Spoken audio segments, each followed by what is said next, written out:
yang selalu menjadi tujuan kami, bahwa ketika kami boleh hidup, kami boleh memuliakan Engkau, boleh menyenangkan hati-Mu, boleh membuat Engkau Allah bersuka cita atas hidup kami. Bapa, di tengah ibadah raya hari Minggu ini kami bersyukur atas banyak hal yang sudah Tuhan kerjakan. Kami sudah boleh mendengarkan kesaksian, kami sudah boleh menaikkan pujian penyembahan kami kepada Allah. Dan kini saatnya kami akan merenungkan kebenaran-Mu Tuhan. Bantu kami, buka pikiran setiap kami. Mampukan kami untuk menangkap setiap pesan firman dengan baik dan benar. Serta bantu kami Tuhan untuk menjadi pelaku-pelaku firman dalam hidup kami masing-masing. Berbicaralah ya Tuhan bagi kebaikan kami semua. Dan biar kiranya firman ini boleh menjadi keberkatan bagi hidup kami.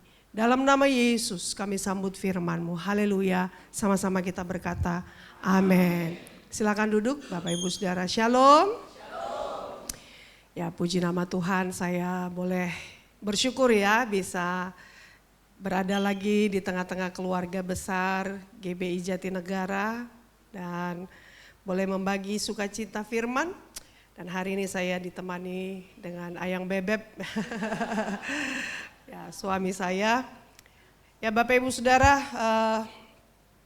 kalau mendengar tadi ya kesaksian-kesaksian, betul-betul kita harus mulai berpikir ya, bahwa tidak ada satu orang pun yang kebal terhadap masalah. Dan tidak ada satu orang pun yang dapat menunda ya kalau Tuhan sudah tetapkan untuk kembali pulang. Jadi saya teringat Bapak Ibu Saudara, ketika saya kelas 6 SD, waktu itu sudah mau ujian kelulusan masuk SMP, saya kena demam berdarah. Waktu itu wabah ini masih baru, belum ada penanganan yang mumpuni. Dokter masih bertanya-tanya lawannya apa gitu ya, ternyata nyamuk ya. Dan di lingkungan saya tinggal Bapak Ibu Saudara, banyak yang kemudian meninggal dunia karena tidak tertangani dengan baik. Ya karena ini masih virus baru pada saat itu. Dan saya adalah salah satu orang yang melewati masa kritis, saya dirawat selama 1 bulan di rumah sakit. Ketika itu Bapak Ibu Saudara, dengan segala keterbatasan orang tua saya mengurus ketika saya sakit, ya seperti tadi ya Ruth, hanya demam begitu terus, dan ternyata memang demam berdarah itu lawannya adalah makan dan minum. Mereka tidak bisa, orang-orang kena demam berdarah itu susah makan dan susah minum, makanya bahayanya kalau tidak dirawat adalah kekurangan cairan. Nah, pada saat saya tidak bisa makan, saya tidak bisa minum, mami saya waktu itu saya ingat betul, karena saya sudah kelas 6 SD ya, dia ancam saya, kamu kalau tidak makan mami taruh di panti asuhan. Gitu ya. Padahal itu saya sedang lemas-lemasnya Bapak Ibu Saudara, sampai kemudian saya dibawa ke dokter, ya dokter keluarga, dan kemudian begitu dibawa ke dokter, dokter bilang oh ini flu biasa. Pulang ya dikasih minum obat sama seperti kayak Ruth. Lalu kemudian Bapak Ibu Saudara hari kesekian ya, saya tidak terlalu menghitung, saya mulai muntah. Ya, dan muntah itu sudah ada darahnya. Lalu kemudian saya tidak bisa, jangankan untuk bicara angkat kepala aja saya nggak bisa, lemas sekali. Lalu mulai kemudian keluar darah dari telinga, keluar darah dari air mata ya. Jadi kalau saya nangis keluar darah, ternyata itu saya sudah pecah pembuluh darah Bapak Ibu Saudara. Dari gusi saya sudah keluar darah, saya muntah ada darahnya. Akhirnya mami saya panik, saya dibawa lagi ke dokter. Dan dokternya yang menjerit, waduh ini demam berdarah katanya gitu. Segera bawa ke rumah sakit gitu. Sampai di rumah sakit Bapak Ibu Saudara kondisi saya sudah koma. Jadi waktu itu tidak ada lagi denyut jantung tidak lagi denyut nadi di bagian tangan.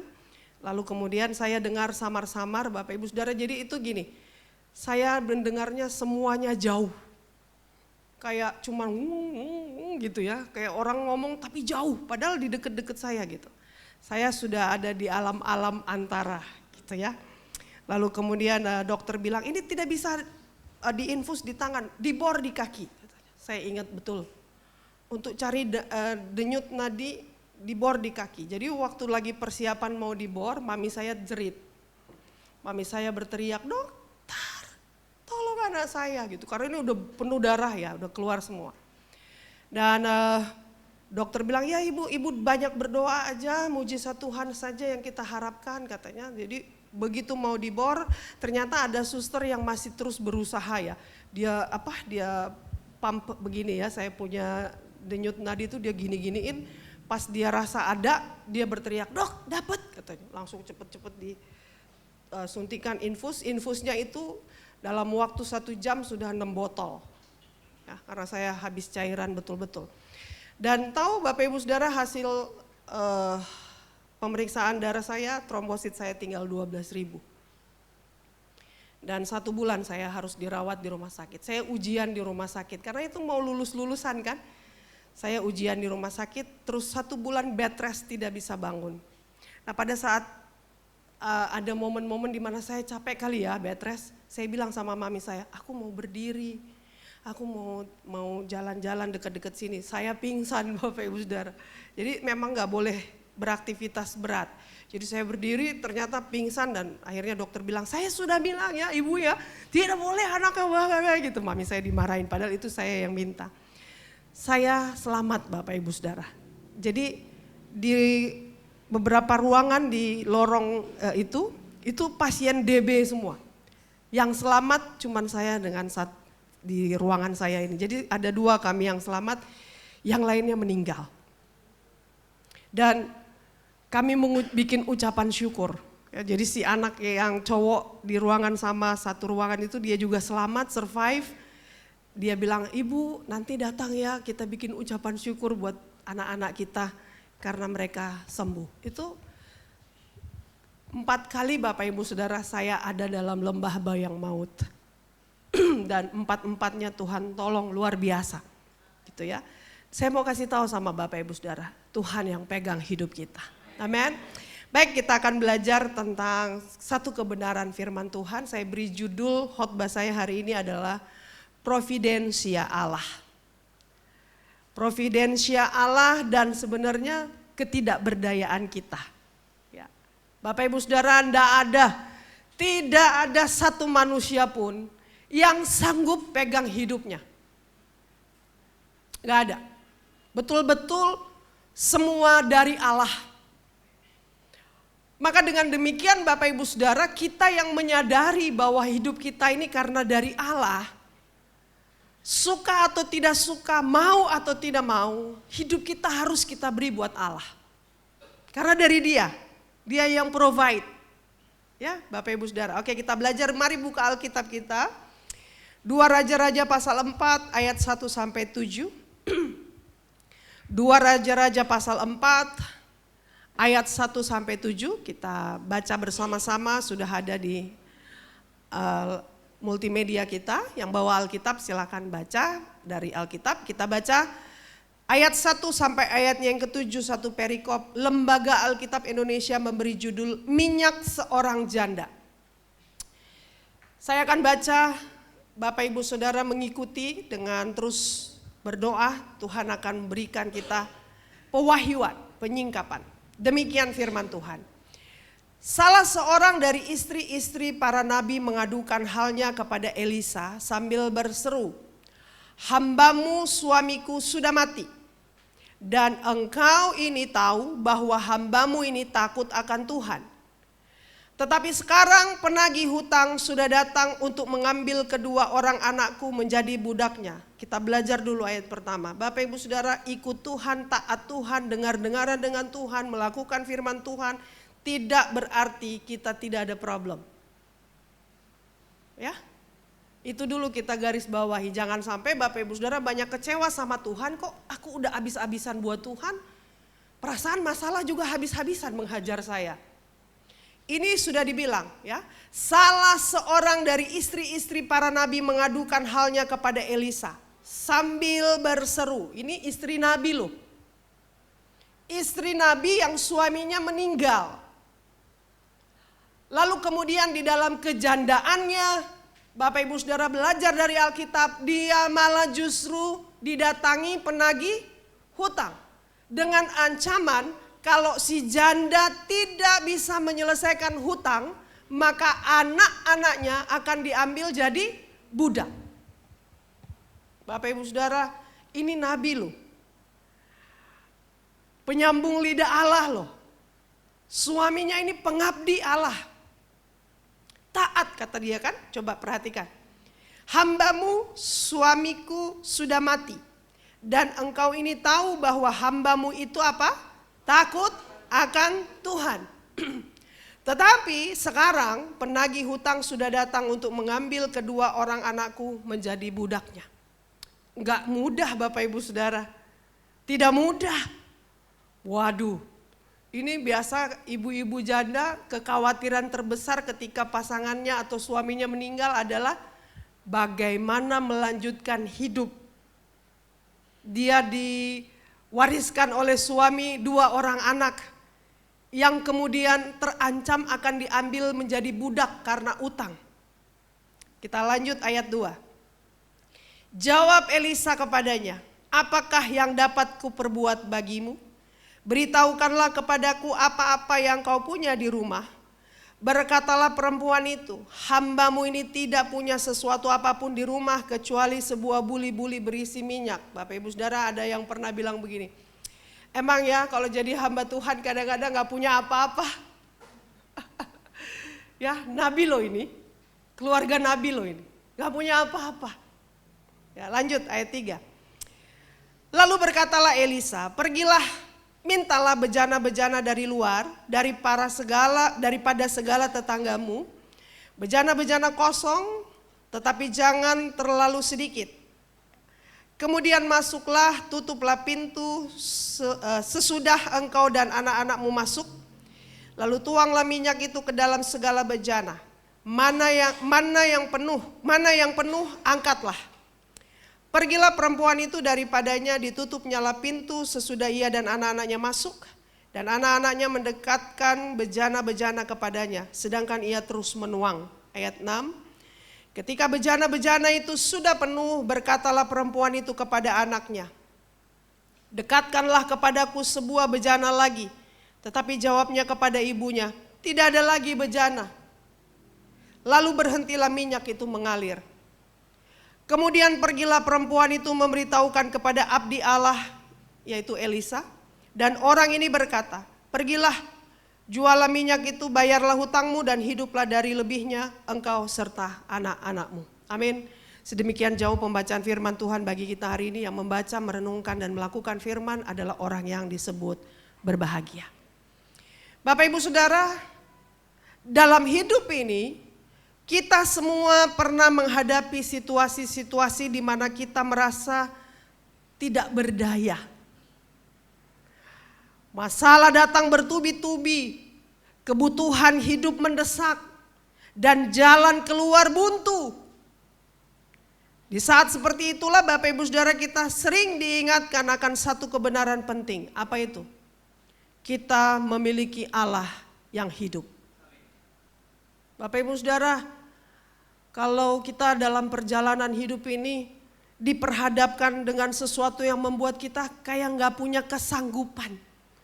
Saya percaya mamanya Ruth di tengah-tengah kegalauan anak sakit itu kayak gak punya daya apa-apa, dokter bukan, ya kan? Ahli medis bukan. Yang bisa kita lakukan apa? Cuman seru, Tuhan tolong. Tuhan tolong. Saya ingat mama saya waktu saya ada di ruang perawatan pada saat saya hampir meninggal itu, Bapak Ibu Saudara, saya cuma dengar mama saya cuma bilang, Tuhan tolong. Tuhan tolong. Bapak Ibu Saudara, ketika kita menghadapi sesuatu terus kita gak berdaya, itu rasanya tuh kayak gemes gitu.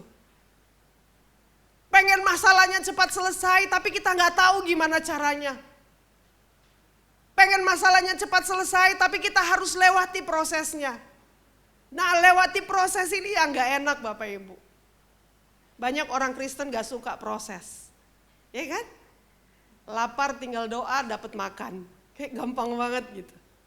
Saya mau kasih tahu, sesuatu yang terlalu mudah didapat itu sedikit sekali diapresiasi. Sesuatu yang sangat mudah didapat itu sangat sedikit diapresiasi. Orang kalau apa-apa gampang didapat itu mengapresiasi, ya itu pasti enggak, ya gampang. Mah pengen PS dibeliin, barangnya hancur, barangnya rusak, dia nggak terlalu peduli, orang gampang. Tapi coba kalau didapati dengan sulit, misalnya kayak anak saya kalau mau beli apa-apa, nabung dulu. Sisanya berapa nanti mami dedi yang bayar, tambahin. Tapi kamu harus nabung dulu, kasih target berapa bulan. Kayak aku nabung 6 bulan, oke. Sisanya berapa nanti mami sama dedi yang tambahin. Supaya waktu dia punya barang itu, dia tahu betapa susahnya dia dapat itu. Manusia seperti itu Bapak Ibu Saudara. Terlalu mudah didapat, maka sedikit sekali menghargai hasilnya. Oke, lanjut ya. Waktu kita punya masalah, waktu kita merasa tidak berdaya, waktu masalah itu datang bertubi-tubi, kebutuhan hidup mendesak, gaji tidak pernah nambah, kebutuhannya makin meningkat, Bapak Ibu Saudara, gaji segitu-gitu, tapi kebutuhan harga semua naik. Kayaknya nggak mungkin cukup gitu ya Bapak Ibu Saudara. Tapi kita belajar di momen-momen seperti itulah kita harus ingat kita punya Allah yang hidup. Yang penuh kasih dan yang memelihara umatnya dengan tangannya yang kuat. Itulah yang disebut dengan providensia Allah. Dia bertanggung jawab atas umatnya.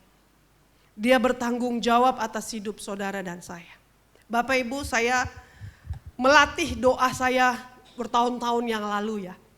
Ketika keadaan ekonomi kita sulit, Bapak Ibu Saudara tahu kan suami saya itu kerjanya apa? Ngamen.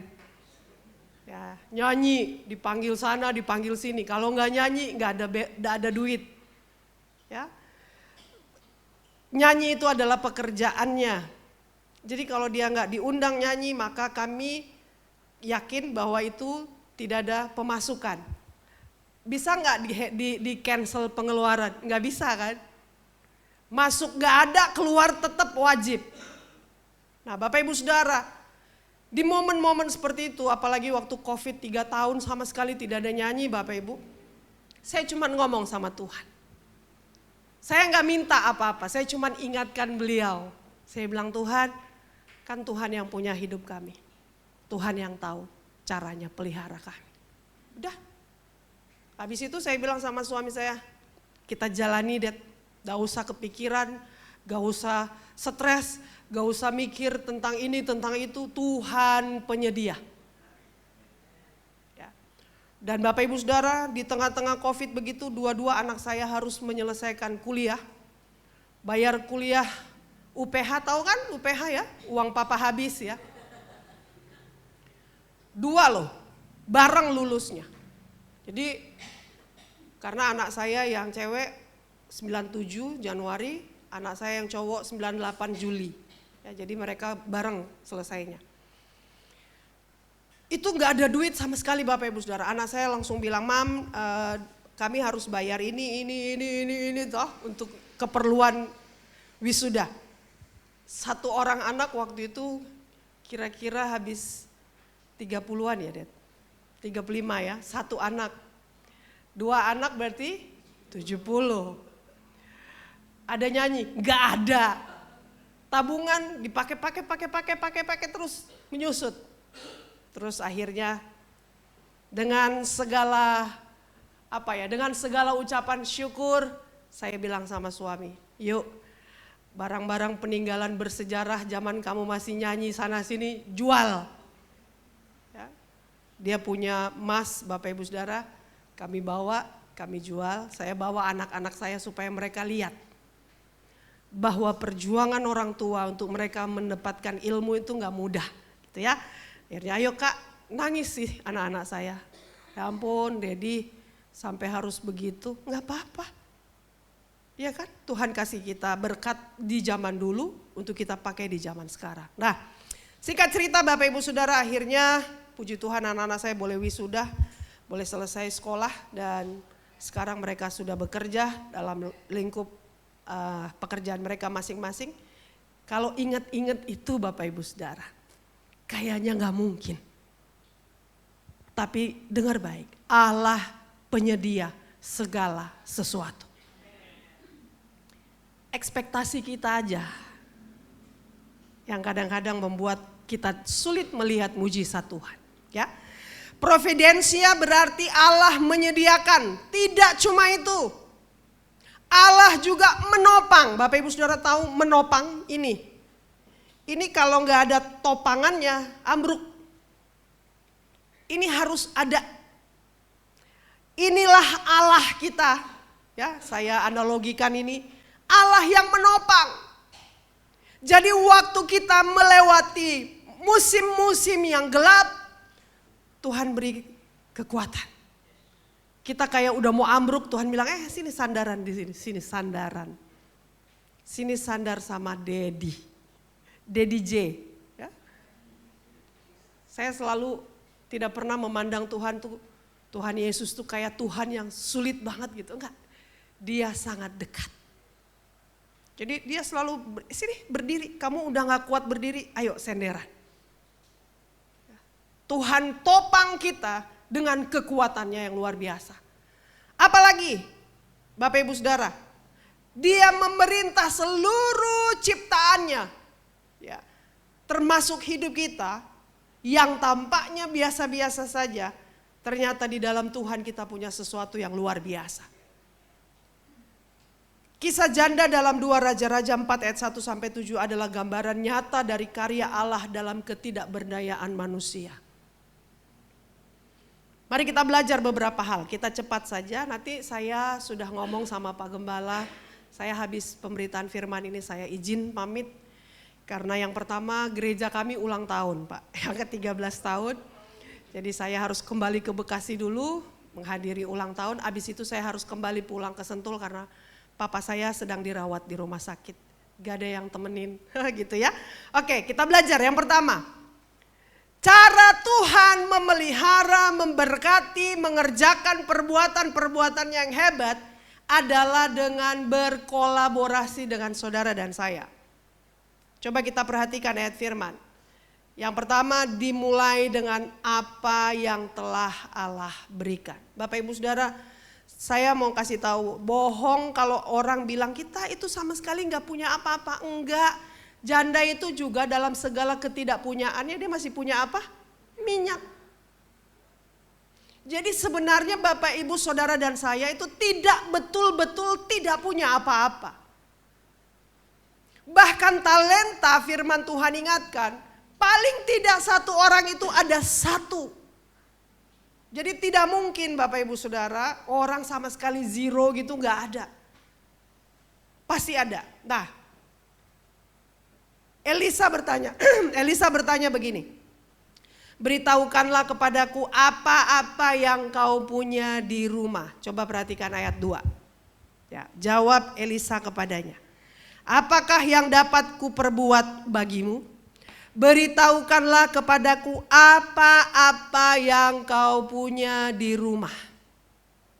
Bapak Ibu Saudara, kadang tuh Tuhan tuh dalam mengerjakan sesuatu, dia cari juga apa yang bisa kita berikan buat dia.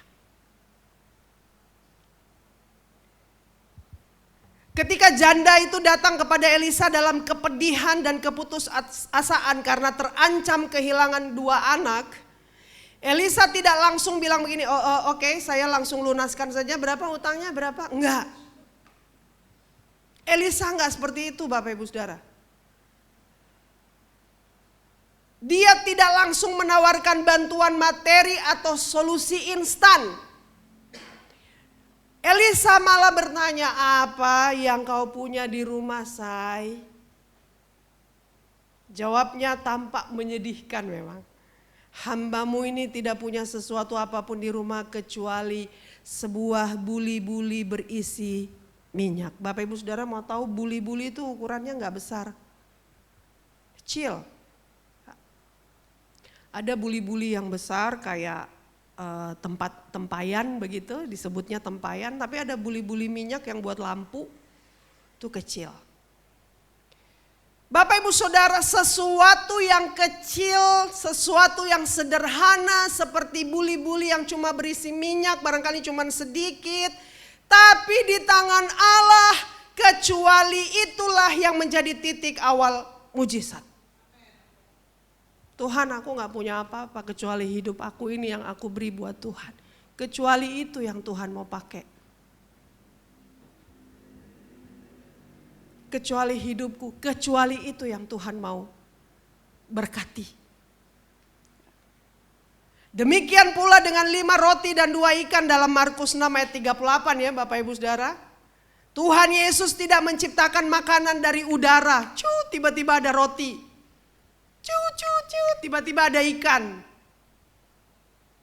Tapi memulai dari apa yang ada yang dibawa oleh murid-murid pada saat itu. Ada yang bawa ikan, oh oke, saya cuman ada ini. Saya cuman ada roti, saya cuman ada ikan. Dari hal-hal sederhana ini Tuhan bisa kasih makan berapa?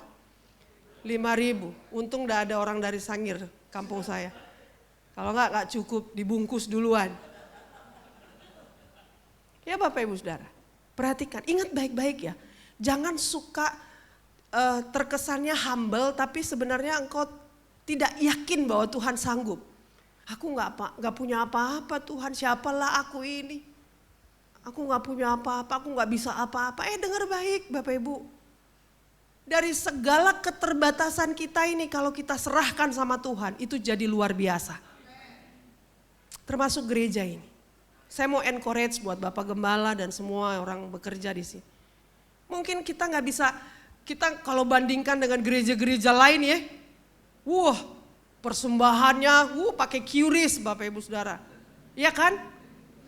Di sini juga pakai QRIS ya, luar biasa gak tuh ya, berikan kemuliaan dulu. Terus, kredit card gesek, luar biasa. Sambil itu alat kredit card jalan, bukan kantong kolektor, alat kredit cardnya yang jalan ke jemaat. AC luar biasa, gedung, sound system, multimedia, dahsyat seperti tempat konser Bapak Ibu Saudara. Jangan kecil hati, kita cuma di Jatinegara Timur 56. Yang orang kalau lewat gak tahu ini gereja. Iya kan? Tapi di dalamnya ada hati yang terus dipersembahkan kepada Tuhan. Beri kemuliaan buat Allah. Ya Bapak Ibu Saudara, bukan soal besar kecil. Tapi seberapa mau kita melibatkan Allah dalam seluruh gumul hidup kita. Bapak Ibu Saudara, renungan bagi kita adalah apa yang kita miliki hari ini meskipun itu kecil, bukan itu tidak berguna. Itu berguna kalau kita serahkan kepada Tuhan. Sebuah ide mungkin yang sederhana, jangan dianggap enteng. Talenta mungkin yang tidak terlalu menonjol, kalau lihat GPCC ya kan, tim praise and worshipnya gila-gilaan. Itu sudah kayak konser ya Bapak Ibu Saudara. Gak apa-apa dengan anak-anak muda kita yang terus siap melayani. Mungkin tidak menonjol dengan musisi-musisi yang lain, bodoh amat. Kita main musik bukan buat dilihat orang toh. Kita main musik buat supaya Tuhan disenangkan. Gereja ini dibuat supaya Tuhan disenangkan. Bukan buat dibanding-banding dengan gereja. Dibanding-banding ke. Gak usah Bapak Ibu Saudara. Jangan kecil hati. Ya. Hubungan mungkin yang kayak tampak biasa-biasa aja. Gak kayak selebriti ya kan. Apa-apa di upload. Pelukan, ciuman kayak mesra banget. Itu drama. Jangan percaya media sosial. Banyak pencitraan Bapak Ibu Saudara. Santai-santai aja hidup kita ini. Yang penting kita tahu hati kita benar apa enggak di hadapan Tuhan. Ya. Lalu apa lagi? Pengalaman mungkin yang tidak terlalu penting. Bapak Ibu Saudara, banyak orang yang tidak mau bersaksi karena merasa kayak pengalaman aku kayak biasa aja, kayak yang itu udah hampir mau mati lah. Kayaknya itu pengalaman kayak ditabrak mobil hidup lagi lah gitu. Kayak aku cuman setiap hari bisa bernafas kayak Bapak Ibu Saudara, perlu engkau saksikan. Karena mungkin di luar sana ada orang yang sedang struggle untuk bernafas. Papi saya. Bapak Ibu Saudara, papi saya itu PPOK. Kronis paru-paru. Paru-parunya tinggal berfungsi cuma 50%. Jadi hidupnya itu betul-betul bergantung dengan oksigen. Banyak orang, saya harus bolak-balik ke rumah sakit cuma buat oksigen. Kalau engkau bisa hirup udara dengan sehat dari mulut, ya kan, dari hidung, perlu disaksikan. Supaya orang tahu bahwa hidup kita ini, nafas ini, itu datang dari Tuhan. Ditutup sedikit aja alirannya, kelar hidup kita. Kasih karunia Tuhan luar biasa. Kesempatan untuk bisa melakukan sesuatu, Bapak Ibu Saudara mungkin berpikir, ya saya bisa kontribusi apa di gereja ini? Kayaknya saya tidak bisa memberikan apa-apa. Engkau hadir, menopang, berdoa buat gereja ini. Itu jadi kontribusi yang besar luar biasa. Perhatikan ya, hal-hal sederhana. Hal-hal yang mungkin kita pikir, ya elah, emang penting loh.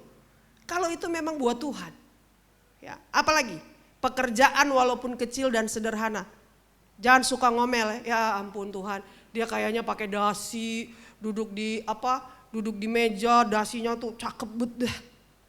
Kursinya kursi nyaman bet di kantor. Aku perasaan kayak ngojek gitu ya. Weng. Gitu. Dapatnya sedikit. Saya mau kasih tahu. Dari yang sedikit itu, kalau kita tahu mengucap syukur, itu jadi berkat yang luar biasa. Allah tidak menuntut kita membawa banyak, tapi bawa yang kita punya dan di tangan Allah, maka hal yang besar terjadi bagi saudara dan saya. Percuma gede-gede juga kalau korupsi, ya, besar juga kalau ternyata hasil tipu. Bapak Ibu Saudara, Tuhan pengen yang murni, yang tulus, yang betul-betul datang dari segala kesederhanaan kita, tapi tujuan hati kita buat Tuhan itu luar biasa. Yang kedua, Bapak Ibu Saudara, setelah tadi dia diminta apa yang kamu punya, ya. Lalu yang kedua apa yang disuruh sama Elisa? Harus apa? Pergilah, ayat 3. Pergilah, mintalah bejana-bejana kosong dari tetanggamu, tetapi jangan terlalu sedikit. Kadang-kadang kita suka ini, aduh mau minta banyak, dibilang maruk. Tapi Elisa bilang jangan ambil sedikit, minta banyak, cari di tetangga-tetangga semua. Bapak Ibu Saudara, kalau dia gengsi, terjadi mujizat gak? Enggak, gengsi itu ego. Kadang-kadang Tuhan suruh kita kayak apa ya, kayak sudah jatuh tidak punya harga diri, gak apa-apa kalau itu dari Tuhan. Karena nanti Tuhan pulihkan harga diri kita. Oh ini janda ini, oh hamba Tuhan loh lakinya loh. Almarhum suaminya itu hamba Tuhan. Mau minta-minta ke tetangga itu kayak OMG, kayak kurang iman. Waduh, katanya disuruh minta cari-cari ke tetangga tapi gak boleh sedikit, harus banyak. Bapak Ibu Saudara, ketika Tuhan memang suruh kita, bawa kita masuk di dalam momen-momen dan situasi-situasi di mana kita memang butuh ditolong oleh orang. It's okay, gak apa-apa. Jangan gengsi, jangan suka merasa kayak, ya kalau ditolong orang nanti kita diomongin, nanti kita dibilangin, wah masa hamba Tuhan miskin betah. Gitu kan? Bapak Ibu Saudara, kadang-kadang gengsi kita ini membuat kita sulit untuk taat kepada proses Tuhan. Dan ketika dia melakukan apa yang diperintahkan, janda itu bisa saja menolak dan merasa malu minta bejana dari rumah ke rumah. Bisa, gengsi dia. Tapi dia memilih untuk taat, Bapak Ibu Saudara. Dan ketaatannya bukan setengah-setengah. Ia dan anak-anaknya benar-benar mengumpulkan banyak bejana. Dan ketika mereka menutup pintu rumah, mereka menyaksikan mujizat Tuhan terjadi. Apa itu?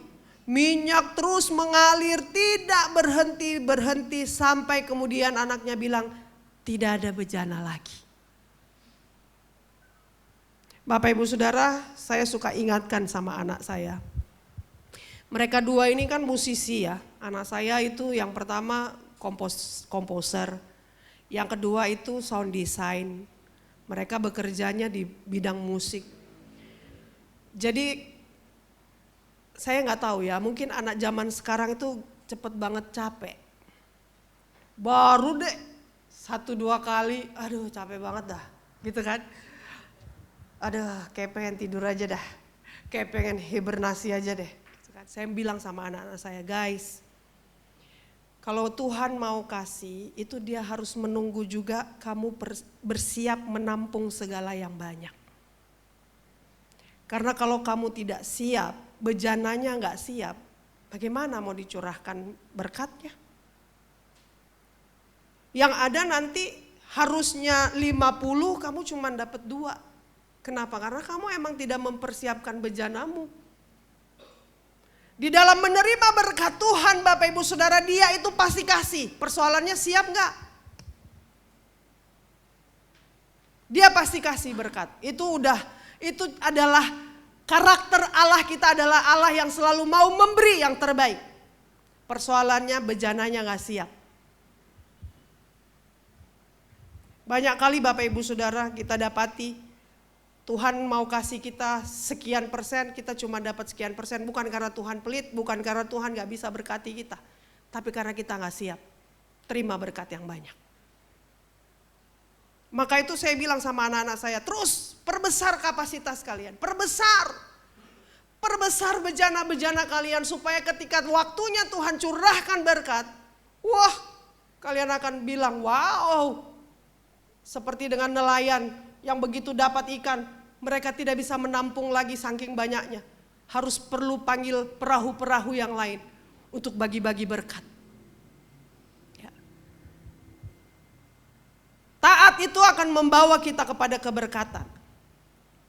Dalam Ulangan 4 ayat 5-6, Musa menekankan pentingnya melakukan ketetapan Tuhan dengan setia.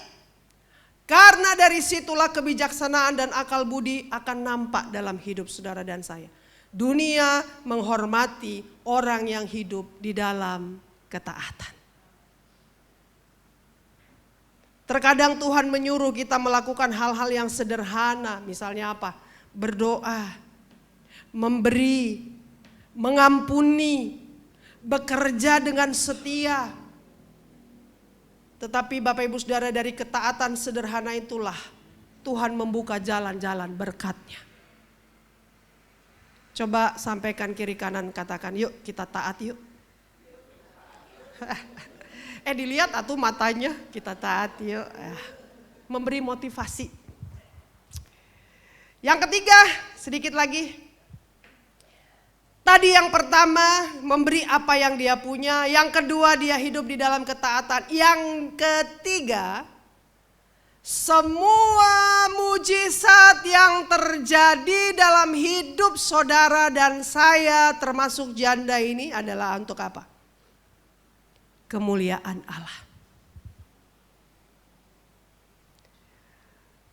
Dan kemudian semua prosesnya untuk mendapatkan apa yang menjadi harapan kita, gumul juang kita, itu diberikan Tuhan supaya apa? Kita jadi lebih baik. Hasil daripada ketaatan kita adalah untuk kemuliaan nama Tuhan. Dan hasil daripada prosesnya yang ribet, repot, menyakitkan, mendukakan, melelahkan, itu untuk kebaikan kita.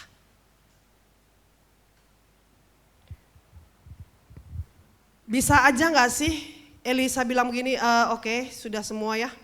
Oke, saya jual deh, saya beli deh ini buli-bulinya. Saya beli semua ini minyak-minyaknya, bayarlah utang, bayar. Enggak loh, sekali lagi.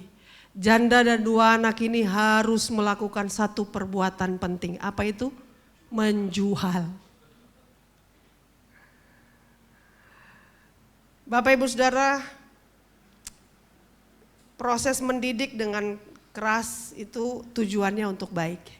Saya yakin di sini yang angkatan-angkatan perjuangan tahun 45 hidupnya nggak mudah ya. Zaman Jepang, zaman Belanda, hidupnya nggak mudah. Pokoknya umur 60-50 tahun ke atas tuh hidupnya nggak mudah. Beda dengan sekarang Gen Z, wah dimarahin sedikit lapor ke konselor, dimarahin sedikit lapor ke psikolog, dimarahin sedikit datang ke konselor. Bapak Ibu Saudara, zaman dulu gak ada konselor, gak ada psikolog. Makan, gak mau makan, dibuang loh makanan kita loh. Saya itu pernah mengalami begitu. Mami saya merasa saya sudah masak capek-capek, begitu disuruh makan cuman mau suruh makan aja ribet banget gitu, dibuang. Ya, suami saya itu sampai harus struggle dengan OCD ya, Bapak Ibu Saudara. OCD, suami saya OCD. Kakak beradik dia ada 3 orang yang OCD ya. Itu karena hasil didikan. Bapak almarhum mertua saya, kalau saya nggak sempat ketemu ya, suami saya suka cerita dulu baca koran kan, nah itu lembarnya banyak ya, jadi bapak mertua saya akan sangat marah kalau lipatan koran itu tidak rapi, harus ketemu ini sama ini ketemu. Jadi suami saya sekarang Bapak Ibu Saudara di rumah lemari, itu bajunya ya, tangan panjang, warna yang hitam, putih. Lipat-lipatnya harus sama ukurannya, gak boleh lebih, gak boleh kurang. Oh luar biasa. Seandainya aku tahu pada saat itu, aku akan mempertimbangkan kembali ya. Ya, betul itu. Jadi Bapak Ibu Saudara, tidak mudah struggle punya suami OCD. Ya, tapi ya itu apa ya, emang untuk kebaikannya. Jadi di tempat tidur dulu katanya di tempat tidur sudah harus ada apa itu, sapu ijuk, sapu lidi, spray itu harus tidak boleh ada kerutan. Spray zaman dulu nggak kayak zaman sekarang, udah pakai karet, ya kan? Jadi tinggal cut, rapi. Zaman dulu nggak, sampai mertua saya ngajarin gimana caranya pasang spray. Iya loh, mertua saya. Terus kalau udah beberes nih, dia akan lewat dan dia akan survei. Masih ada debunya, padahal nggak kelihatan mata loh. Ya. Tapi itu ternyata untuk kebaikan saya. Hah? Iya, foto. Nah, kalau pergi bertamu saya suka cubit dia. Duduk nih, perasaan miring itu. Saya bilang begini, Dad, rumah siapa? Foto-foto siapa? Udah sih gak usah rese gitu ya. Enggak mah, sakit mata gua liatnya. Gak usah lihat. Tapi itu OCD Bapak Ibu Saudara. Ya. Kalau mau pergi ingat, udah dikunci belum ya?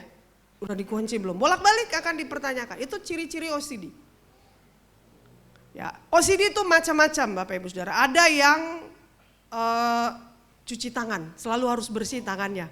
Bolak-balik cuci tangan sampai keriput nih. Bolak-balik gitu. Ada macam-macam. Tapi ujung-ujungnya adalah itu sebenarnya obsesif ya. Ya, jadi dia obsesi terhadap kebersihan. Nah, pergilah sedikit lagi. Jualah minyak itu, bayarlah hutangmu dan hiduplah dari lebihnya. Engkau serta anak-anakmu. Ya, bayangkan Bapak Ibu Saudara, hasil dari tuangan minyak itu bisa untuk bayar utangnya dan sisanya untuk mereka hidup ke depan. Udah kebayang ya, berarti ada jaminan untuk masa depan mereka dalam pemeliharaan Tuhan. Allah tidak hanya membebaskan janda itu dari hutang, tapi juga memberi dia kelimpahan untuk masa depannya. Itulah cara kerja providensia Tuhan, bukan hanya mencukupkan tetapi memelihara secara terus menerus. Jadi Tuhan tidak hanya beresin yang momen sekarang Bapak Ibu Saudara, tapi Tuhan akan terus sertai sepanjang kita berjalan dalam hidup ini. Makanya sering-sering bilang, terima kasih Yesus. Bapak Ibu Saudara, coba rubah presentasi berdoa kita, banyakkan mengucap syukurnya deh daripada mintanya. Ya, ayo latih, sekarang kita tuh tidak lagi di level minta. Tapi ada di level mengucap syukur, mengucap syukur, mengucap syukur. Seperti kata Don Fotner, seperti seorang tabib yang bijak meramu obat-obatan, demikianlah Bapa kita di sorga mencampur persis ukuran hal-hal yang pahit dan yang manis untuk kebaikan saudara dan saya. Terlalu banyak penderitaan bikin kita putus asa, betul? Terlalu banyak duka cita bikin kita hancur. Terlalu banyak penderitaan bikin kita semangat patah. Terlalu banyak juga kesenangan bisa merusak Bapak Ibu Saudara. Terlalu banyak kekalahan akan membuat kita kecil hati. Terlalu banyak keberhasilan akan membuat kita sombong. Terlalu banyak gagal akan menghalangi kita berbuat sesuatu, takut. Nanti gagal lagi. Ya. Allah kita yang agung tahu persis dosis yang Bapak Ibu Saudara butuhkan untuk supaya tetap kuat ngejalanin hidup. Terlalu banyak hal yang sudah kita lihat Tuhan itu hebat dalam hidup kita. Providensianya telah dirancang dengan penuh hikmat dan diwujudkan dalam kedaulatannya demi kebaikan saudara dan saya. Jadi kalau lagi bagus, lagi aman, mengucap syukur. Tapi kalau lagi ada di dalam proses, lagi ada di dalam gumul, bilang juga terima kasih. Ini vitamin juga yang sehat buat saya. Renungan kita hari ini Bapak Ibu Saudara, saya tutup ya khotbah. Allah tidak menuntut kita membawa banyak. Dia hanya ingin kita mempersembahkan apa yang ada dalam hidup kita. Termasuk itu mungkin kamu cuma bisa bawa dirimu, gak apa-apa. Yang kedua kita belajar ketaatan adalah kunci dari mujizat. Tindakan kecil dalam iman membuka ruang bagi kuasa Tuhan untuk bekerja. Saya catat tadi kesaksian mamanya Ruth, gak apa-apa deh. Gak apa-apa deh, saya beriman aja. Saya berdoa aja. Bapak Ibu Saudara, kadang-kadang kita harus bisa begitu. Gak apa-apa deh Tuhan. Pahit loh, gak apa-apa. Sedih loh, gak apa-apa. Karena itu semua Tuhan pakai untuk menyatakan bahwa Dia adalah Allah yang berkuasa. Terakhir, providensia Allah bekerja bukan hanya untuk menyelamatkan, tetapi untuk memelihara kita di dalam kasih dan kelimpahannya. Biar kiranya Bapak Ibu Saudara firman ini boleh terus termeterai di dalam loh hati setiap kita. Percaya ya bahwa Tuhan itu adalah Allah yang tidak hanya cuma bisa membawa kita kepada keselamatan. Tapi selama di muka bumi ini pun Dia bisa mengerjakan perbuatan-perbuatan yang hebat, dahsyat dan luar biasa. Yang pertama yang Tuhan minta dari hidupmu apa? Beri apa yang ada pada kita. Yang kedua Tuhan minta kita taat. Dan yang ketiga kita belajar tentang apa tadi? Ayo. Ayo yang ketiga apa? Mengucap syukur. Suka dan duka dipakai Tuhan untuk supaya kita jadi lebih baik. Ada satu lagu yang saya selalu nyanyikan ketika saya ada dalam gumul juang, kalau lagi berdoa sama Tuhan, sampai nangis-nangis Bapak Ibu Saudara saya suka bilang, suka duka dipakainya untuk kebaikanku. Suka duka dipakainya untuk kebaikanku. Kita berdoa. Tuhan Yesus, seringkali kami merasa tidak punya apa-apa dan tidak mampu memberi yang terbaik buat Tuhan. Padahal seringkali konsep tentang tidak punya apa-apa itu adalah konsep yang merendahkan Tuhan. Tuhan punya segala sesuatu dalam hidup kita dan Dia taruh segala sesuatu dalam hidup kita. Ajar kami Tuhan untuk selalu memberi apa yang kami punya di hadapan Tuhan. Dengan tulus ikhlas karena kami tahu bahwa apa yang datang dari Tuhan itu akan kami kembalikan juga kepada Tuhan. Tiap hari kami diingatkan bahwa Engkau sanggup memakai yang sedikit menjadi berkat yang besar dalam hidup kami. Ajar kami Tuhan untuk juga selalu taat kepada perintah firman. Kadang Tuhan izinkan kami berjalan dalam lembah-lembah kelam. Kadang Tuhan izinkan juga keadaan maupun manusia memahitkan hati kami. Mungkin ada perkataan orang yang menyinggung perasaan kami. Ada perbuatan orang yang membuat kami jadi tersandung. Tapi kami tidak akan fokus kepada masalahnya. Kami akan fokus kepada kalau itu Tuhan izinkan untuk mendatangkan kebaikan bagiku. It's okay. Gak apa-apa Tuhan.